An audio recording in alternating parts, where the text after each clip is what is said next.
Nice. See this one. This is 373. You see, guys, you just have to be flexible. It's not even the flight that is long as the transit. And you see here, there is a direct one that costs 584. Guys, it's your girl again, Moraya. This is my second Langa video. So you must watch it. You have to watch it, okay?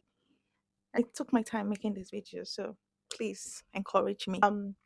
Today I will be sharing the flight, how much it costs, because like I said before, Maldives has different prices at different times. It has its off peak and the peak period. I'm showing you all the juices, all the cheap stuffs. Someone said, "Oh, you don't have, if you go on budget, if you plan so much, you're not going to enjoy your vacation." Girl, you're wrong. I am going to plan. I am going to go on budget and I'm going to have more fun. You get me? More fun. Fun. Oh, some people have the money, but if you're like me, you don't have the money and you love to travel, watch till the end. Okay. I will be using Skyscanner because it's easier for me. I can see all the cheap flights and I don't need to stress too much. So this is me just searching. Let's go. So let's go for Skyscanner. So for the Skyscanner, why I like it is because it shows all the available flights. For me, I use it because I see all the cheap ones. So I can just choose instead of going to a particular airline directly. So this will show me all the airlines going at that time. Then you can choose whichever one you prefer. So I'm using the Velana International. I think that's the main airport in Maldives.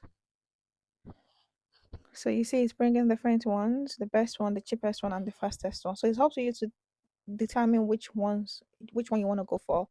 I always go for the cheapest. Don't judge me.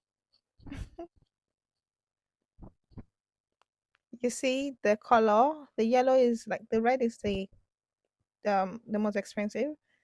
The yellow is in between, while the green they say is the cheapest. But sometimes it doesn't really work like that. Just pick whichever date you're going to.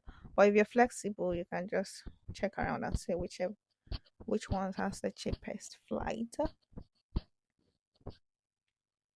So because the first one I checked was quite costly, I'm going to check another date. See, you see this one is it has a cheaper package, so it's quite good. But nah, I wouldn't go for it. 12 hours and a half. Oh, the 12 hours is not bad. The normal one is 8 hours. So with this one, you have like it's not direct. You have a stopover, and there's meal, so you won't be hungry. Don't worry. So it's Qatar 557, 503. It's not bad.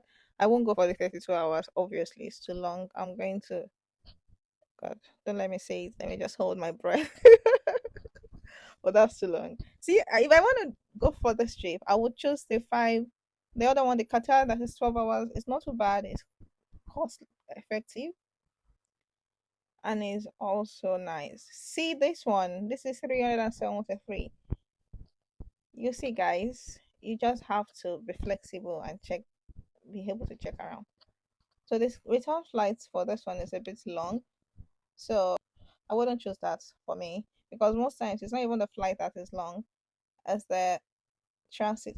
And you see here, there is a direct one that costs 584 rather than taking the other one that costs 570 or 530 something and it's transit. So you see, just check it out. Okay, let's pick another day. Nah, this is a definite no. Nah, that's it, guys. Guys, thank you for watching till this point. So this is going to be the end of the video. Don't forget to like, share, subscribe. I'll see you in the next one.